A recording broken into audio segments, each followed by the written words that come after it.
twongeye kubashimira mwebwe mukomeje gukurikirana Divana TV umunsi ku munsi, munakora like, mukora subscribe, munakora share ku byo dukora byose, turabashimira. Kuri uyu munsi wa kabiri 3 z'ukwezi kwa gatandatu 2020 nibwo muri village Urugwiro hateraniye inama ihuza Perezida wa Repubulika Paul Kagame. Ikibazo cy'ubukungu cyatejwe n'icyorezo cya coronavirus, aho kuri ubu ngubu iki cyorezo gifata indi ntera, kandi iyi nama igamije kwigira hamwe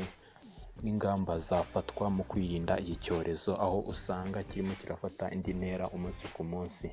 dore ko imibare irimo iragenda itangazwa kuri ubu ngubu ariyo myinshi ugereranyije n'iy'ubushize,